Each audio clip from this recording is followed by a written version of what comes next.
Good morning. Good morning, everybody. Here we are again. What day is it, Bev? It is Thursday, which I know lots of people are really confused about, having had a bank holiday. We just revealed in our last meeting where everyone was going, okay, let's talk again in a couple of days' time. It's not Thursday, is it? It's Wednesday. Because a couple of days' time is Friday. So I'm confused as well. Hilarious. Okay. This is your daily announcement. It's not Thursday. Not Thursday, it's Wednesday. All right, I'm confused as well. It just shows that we really need some days off, doesn't it? He made me read a 60-page document on Bank Holiday Monday when I was planning to have a day off. Good morning, Mark. Good morning to everybody who's already tuned in. Good morning, everyone. Okay, so I'm wrong. It's not Thursday. It's not Thursday, it's Wednesday. See, that's what happens. Yeah. How long have we been here now? 7 or 8 years? I think the person we were having the meeting with thought it was Tuesday. I thought it was Thursday, so we're all confused.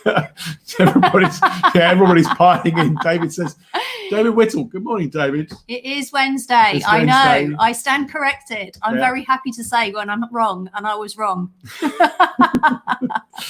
Good morning, Luke and Jason. Right. Hello, Jason. So I think we've just established I should talk less this morning. Yes, well, David. And other people should talk more. David's here, and he's I should say straight ahead. David, you will know who today's. Hi, the old bakery studios. Good morning.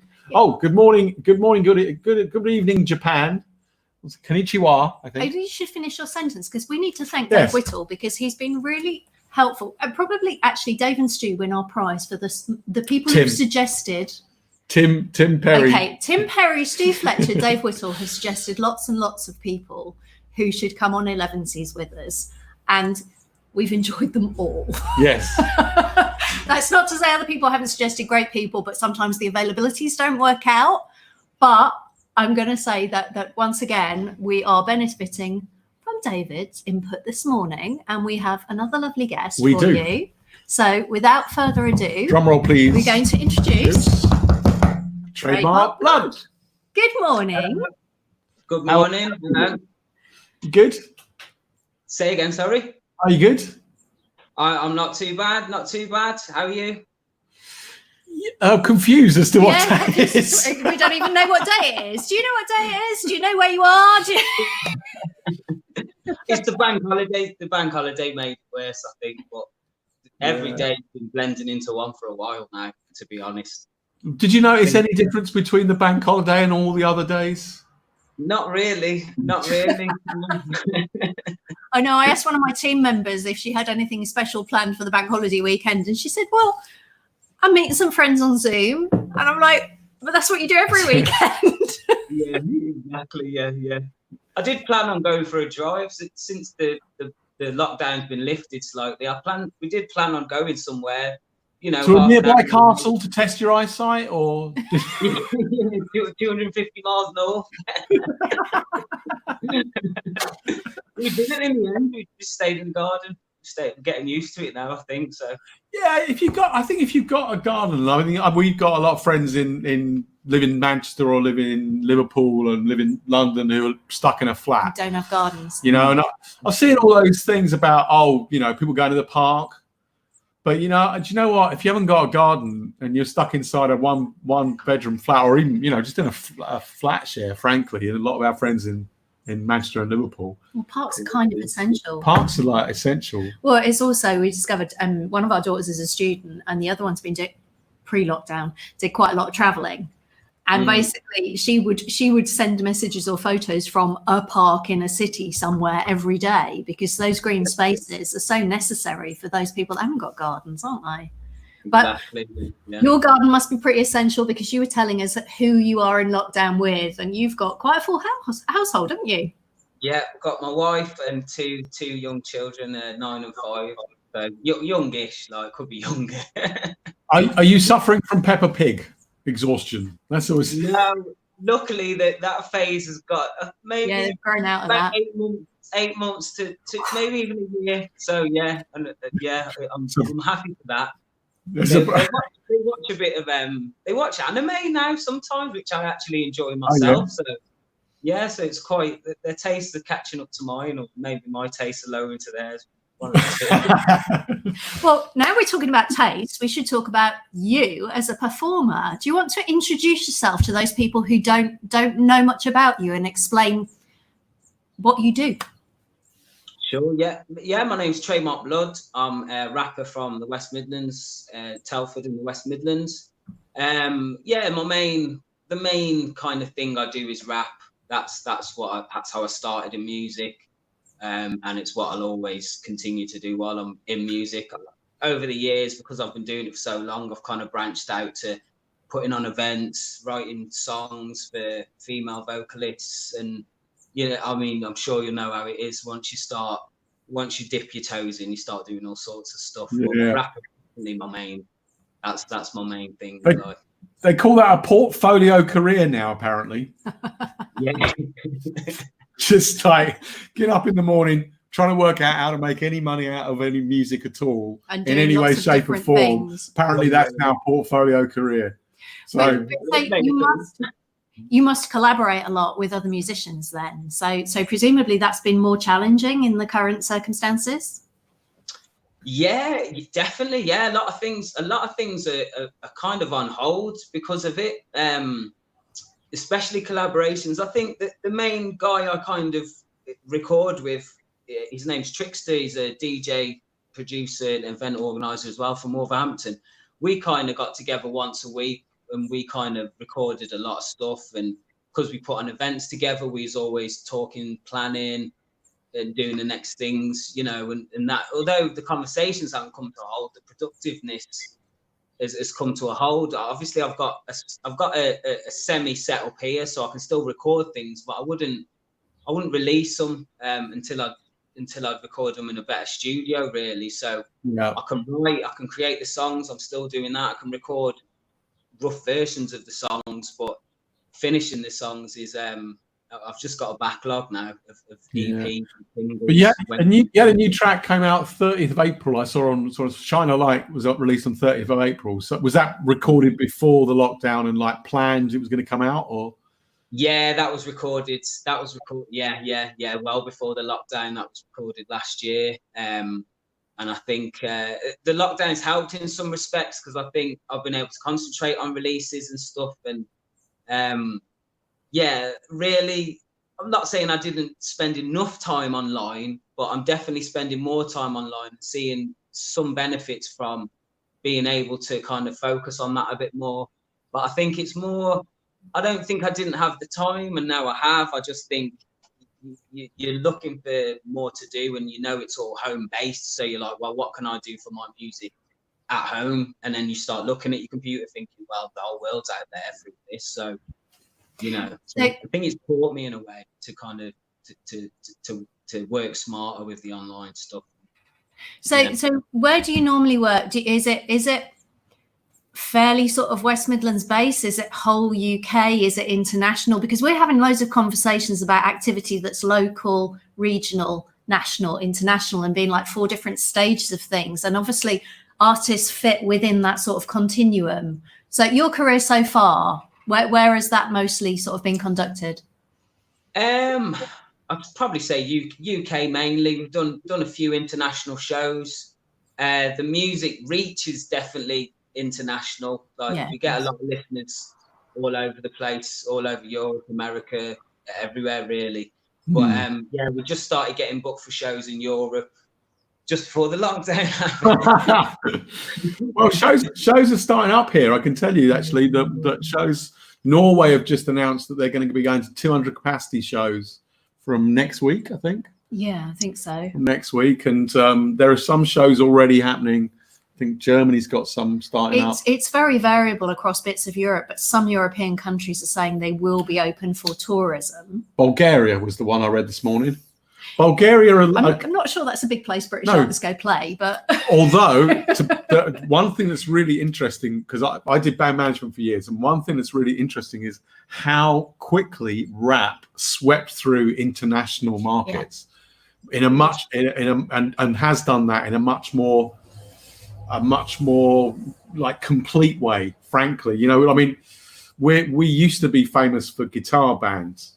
Do you know what I mean? In the UK. And actually now, certainly grime, particularly like rap music in general, is really, really well known in quite unusual places. Russia has a huge rap scene, Huge. Yeah, it's amazing. There are some really big in Europe. There are some really big little scenes and pockets.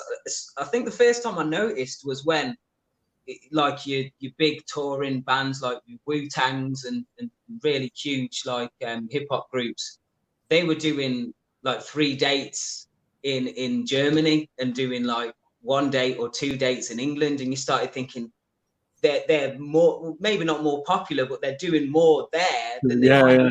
We felt England was kind of really forward when it came to rap music and hip hop, and obviously more recently grime that's kind of came out of England. So, but yeah, I think it's and beyond Europe as well, obviously, of course. Yeah, and also you got these, like, I mean, we should say we live just south of Barcelona, believe it or not. So that's where we're talking to you from.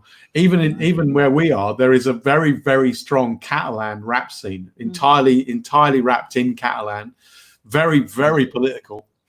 I mean, one of our big rappers here is in hiding from the government because he recorded something in Catalan they didn't like.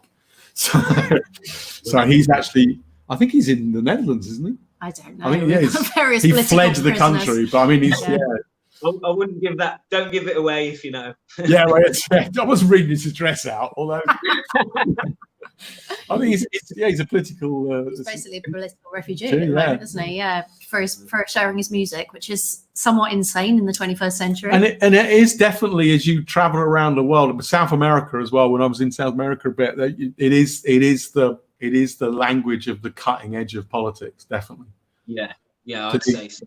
I think it's what people turn to. They relate to what they're listening to, and then they put their own struggle into it, and they turn to it as a way. I think it could have been another kind of music. I think hip hop was there at the time, and it fits really well to that kind of thing, I think. But I think also it's accessible to people. You know, somebody might go, "Oh, I've got something to say," and they might not have a more traditional instrument, but they can put it into words and, you know, deliver some. They can vocalize what they want to share in a way that does make it, I guess, more accessible and I don't know, what am I trying to say? That it's less sort of no, I think accessible is the right. It's less about class or you know, belongings and all that sort of stuff. It is something democratized, I guess. Yeah, I will say that I did see a video the other week. That was I think it's the president of Uzbekistan, or one of those Stan places, is a rap star. That's worth looking up. There's about 20 videos. I mean, I don't think it's what anybody in this conversation would describe as rap, but that's what he thinks he is. Yeah. Right. Well, so having talked about it, should we have some? Let's have some music. Have you got a track you could play for us? Yeah, sure. I'll just go and press play on it. And cool. Excellent. And we'll fill. Oh, look.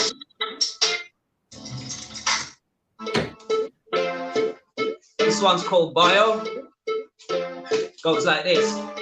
Man, I'm always asking questions how I make cuts in the game so deep. How you get those mainstay slots with a grade A crop when you crack so cheap? How you gonna put 20 on tracks on chicks in the trade 1, 2, and 3? How's global fashion repping your thing? SBTV repping your thing. How you do more shows in the summer than most of these MCs do in a year? How you do a 23-day tour in a mashed up car, meal deals and beer? How you get paid on Radio 1? Why so many man say you're the Don top class in the UK? They wasn't wrong because I'm trademark blood and I claim I'm a one black song of the month or track of the year. Unsigned hip hop act of the year.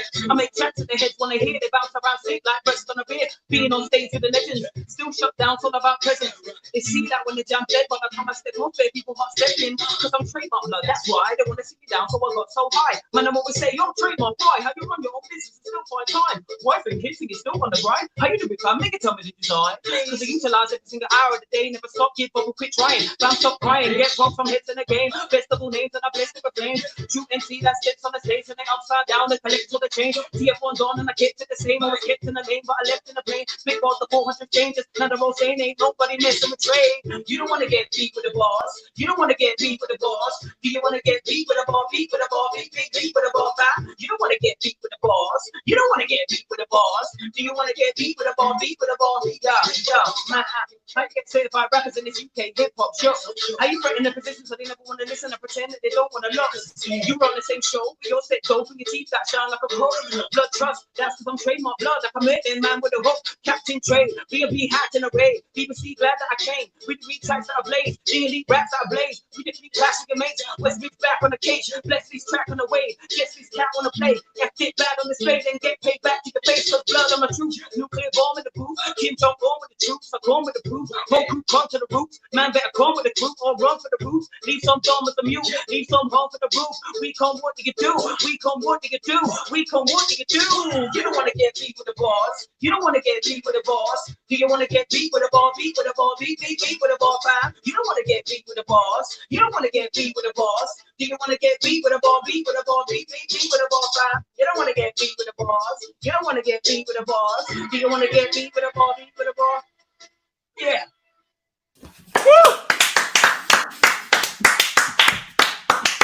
Thank you. Thank you very much. Was so impressive. I really like, we do a lot of these where I go, okay, I'm really in awe of your voice because I'm not a singer, but I just don't know how you do that.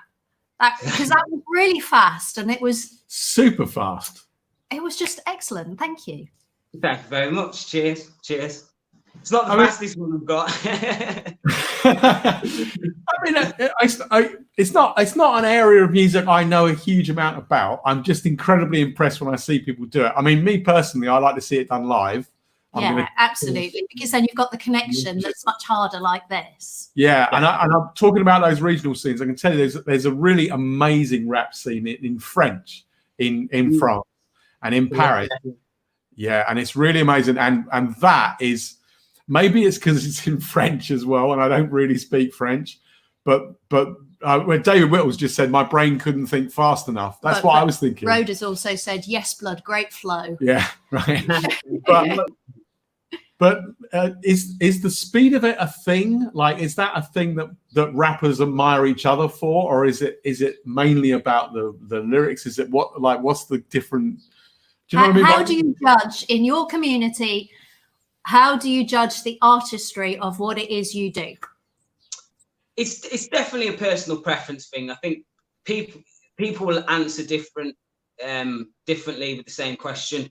For me, I think speed can be a factor, but I'd prefer the depth of the lyrics and firstly the meaning to me. I think if you make a song with loads of words and you've said it really fast, but you're not saying anything, I feel like probably I'd be impressed at the pace and impressed at how fast you can rap, but I think for me it's down. It's maybe number 3, number 4, but number 1 for me is definitely what you're saying and everything that goes around that, why you're saying it and how you're portraying that, and then after that is the intricacy of the rhyme. So like syllable patterns and how many there is kind of a way that people rhyme entire lines with other entire lines. So say there's 5 words in a line, probably a lot more than that, more like 15, but and then the next 15 words will rhyme with the top 15, and then people could split the last half of that bar and rhyme it with the first half. There's so many complicated patterns that only really rappers will actually catch on to that depth of how complex it is. But yeah, that because I'm a rapper, that's what I feed into, and that's probably what I enjoy most about rap. I think as a listener, when I was young, I was just a listener before I started, and I think then it was more just about the sound and the feeling that the music gave you, and possibly what they were saying mattered, but only from a personal perspective. So it was it's almost like you're putting yourself in their shoes and feeling the emotion they're feeling, but you can apply what they're saying to something happening in your life. So there's a lot to it really. But speed it's definitely a factor. Some rappers have made it big off the fact that they rap so fast. So you know, globally, it's definitely a draw and a factor of good and bad. Do you feel that people are starting to understand the art form? Do you think that as you get more high profile artists, I mean, Rhoda's just said content over style, always look at Dave. And do you think as more recognition for the skill, the artistry of music in general, but, you know, different forms of music, do you feel that that's helping people understand why you do what you do? I think so. Yeah. I think I still think there's a far way to go, but Yeah, I'm sure generally an optimist. You could talk about the negatives and talk about the positives. I tend to concentrate on the positive as a person in life. So yeah, I think I don't know, there's still a lot of stereotyping, there's still a lot of misconceptions, there's still a lot of people, even because I play a lot of diverse shows, I play a lot of hip-hop shows, but I play a festival every year in Plymouth that's geared towards disabled people being able to attend festivals and stuff. So it's completely different. It's definitely not my usual hip-hop crowd falling over and throwing bottles and screaming and shouting. It's not, you know, it's a completely different event.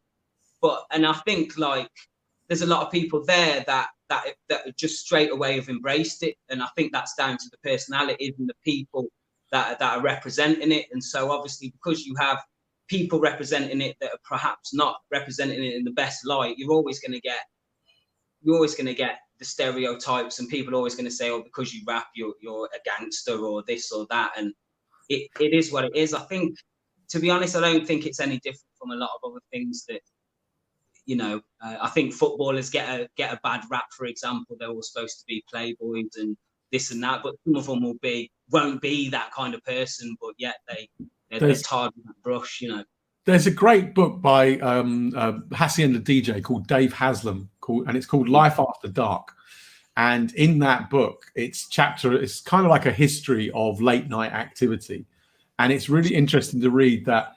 If you read it, you see that every single thing that ever gets said about any new art form or particularly any new music form was previously said about something else, but everybody's forgotten that, you know. Yeah. So he starts right the way back in the music hall days, and then he does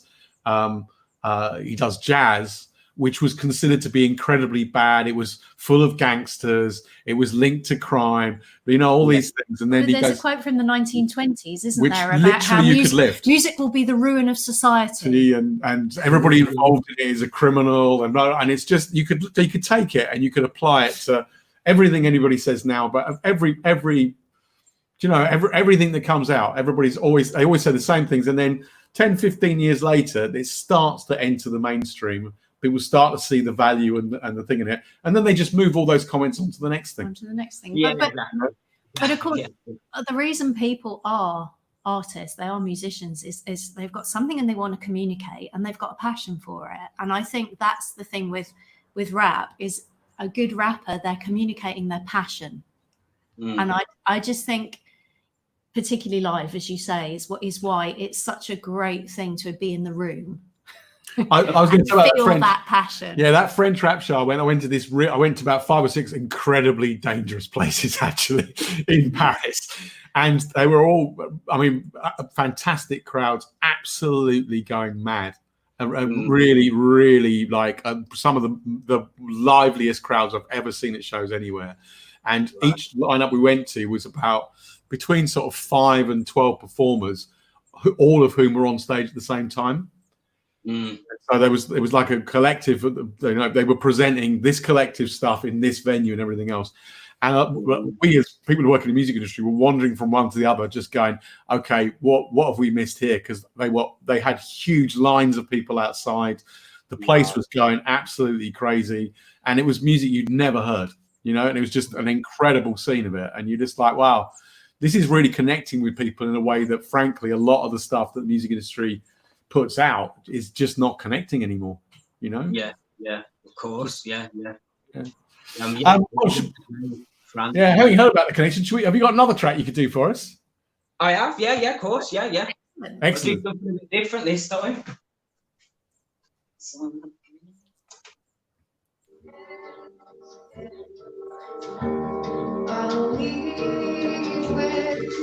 This one's called Bucket List. It's more of a reflective song.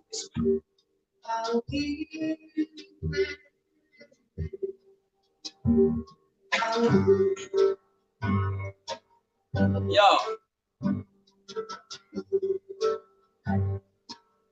Check. Yeah. 3 things to do before you die. Don't live a morbid life and thank the Lord that you're alive and force a why. 1 thing before you take a life. Be sure the choice you make is right or pay the price. I lie awake at night zoning. This universal state does my doming. Humans walk around mouth foaming. We get by, barely just coping. Pollution in the air and our minds and the food, even the words that are spoken. Open channels for communication, mammals, all the movements, Satan, hate and eat their own kind of life. This confusing nation worries me. Selling evil highs, try to stop me. What they mixing weed, got you feeling uncomfortably. Look at me, just a man plotting revolution, feeling lost in evolution, trying to stop this execution of my people. Feeble, evil minds can be lethal. The balance in the force is unequal. Your son needs you. There's no replacement for a father. We are living proof. Man, I'm misguided, divided inside these little groups. Take a top name from the game and we are given juice. Dog eat dog, killer be killed. To me, this isn't truth. 3 things to do before you die. Love somebody, help somebody, and save a life. Let the tears pour from your eyes. Welcome to planet Earth. Enjoy your stay now. Say goodnight. 3 things to do before you die. Love somebody, help somebody, and save a life. Let the tears pour from your eyes. Welcome to planet Earth. Enjoy your stay now. Say goodnight. 3 things to do before you die. Don't live a morbid life and thank the Lord that you're alive and pour some wine. 1 thing before you take a life. Be sure the choice you make is right or pay the price. I lie awake at night thinking who supplies the evil that they bring in. Lately I can feel my heart sinking, but while I'm inking, I am given vision, something to believe in. I used to get mad, now I'm getting even while they calm me. Sharpen the blades and summon up an army to channel light through time, like when the sky is starry. Why are yardies buying Charlies to acquire Raris? Entire parties fire bombing lions try and starve me. We all cry so they sell tissues. Big brother's eye giving us mental health issues. The world stays cold like an igloo. Some living recluse, smiling in your face behind the back they plan to hit you. This ain't the bucket list, nah. The string is pulled tighter, you can see who the puppet is. Corrupt ruggedness, show us where the justice is. When the judgment hits, that's when you know we've had enough of this. 3 things to do before you die. Love somebody, help somebody, and save a life. Let the tears pour from your eyes. Welcome to planet Earth, enjoy your stay now, say goodnight. 3 things to do before you die. Love somebody, help somebody, and save a life. Let the tears pour from your eyes. Welcome to planet Earth, enjoy your stay now, say good night. Yeah. Yeah. That tune's called Bucket List. It's just a reflection on what people want most out of life, what's important, you know.